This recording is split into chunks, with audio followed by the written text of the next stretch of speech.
start out, I'm going to give you all a few snapshots of some moments throughout my time at Loyola.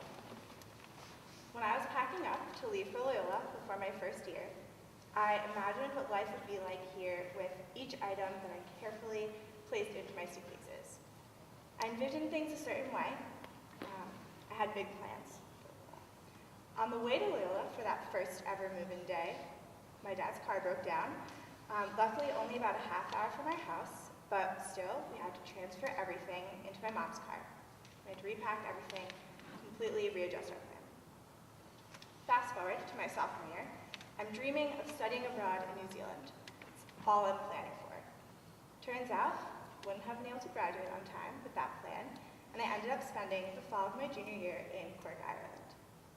While abroad, I was incredibly excited to visit my best friend from home in Manchester, England, where she was studying.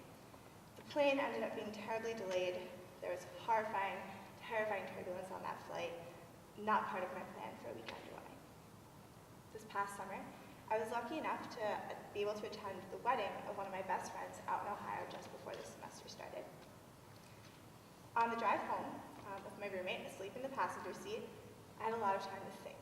A lot of time to think about what I really wanted out of my senior year, my last year at Loyola, what I was planning on having happen this year.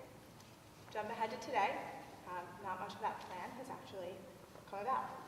Things have gotten in the way of the life that I was planning for myself for senior year, for Loyola. Actually, life got in the way of the life that I was planning for myself for senior year. In this instance, and in all these instances, I looked ahead and I had some idea of what I wanted to have happen, and a very specific idea of what I wanted to have happen. I had a plan, and I thought that if I followed that plan strictly enough, if I packed carefully enough, if I arrived at the airport early enough, if I mapped out my senior year well enough, everything would go just as I planned. But, as you heard, in all these instances, I focused so hard on my set plan and on controlling the situation that I forgot whose plan it is that really determines how things will go, whose plan it is that really matters. And maybe those plans going awry were reminders that I needed that my plan is not the important one. I'm not arguing for a complete passivity while waiting for God's plan to suddenly make itself clear to us. But what I am emphasizing, which is something that I so often forget, is an acceptance that God does have a plan, even when it feels like your own plans are completely falling apart. And maybe especially in those moments, when you're moving all of your stuff from one car to another on the side of the road, when you find out you won't be able to move to the country you've been dreaming of, when you're sitting on a plane still shaking after the jolting turbulence has finally passed, when you're driving into a new year with an overwhelming number of possibilities in front of you. Maybe these are the moments where you are especially where you need to be. Maybe these moments of plans gone awry, these moments of confusion, are the moments when you can truly be of service to others. I like to think of these confusing moments as the dirt, the mess of everyday life. They're impossible to avoid, and yet we all attempt to resist them. In the reading for today, we heard about Martha, who was busy making preparations for the Lord to come into her home. She planned everything out perfectly, and she worked incredibly hard to execute that plan.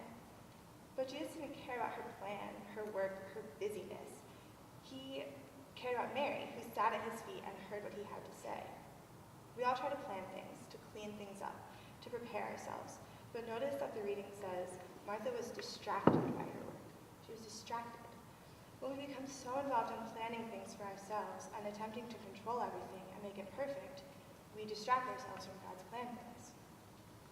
Again, I'm not saying we should be completely passive and not do anything with our lives until we're sure it's right. Actually, I'm saying just the opposite.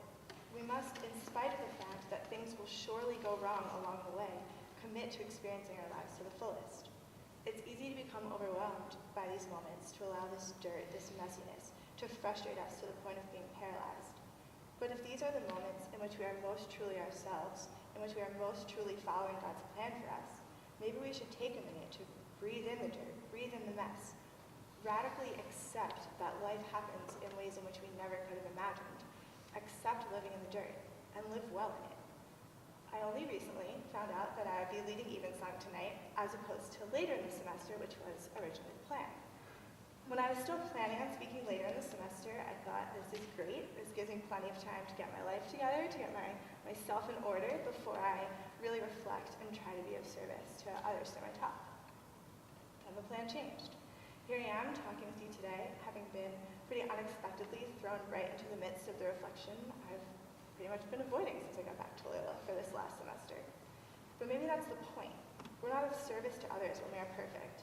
And honestly, are we ever perfect? Are we ever even close to perfect? We're not of service to others when we're trying to be perfect, but rather when we recognize and accept that we are whole in our brokenness, when we have the courage to stand up and say, here I am, this is me. I don't know the whole plan yet. Actually, I don't know any of the plan yet, but that's okay. Here I am, living in the dirt as best I can.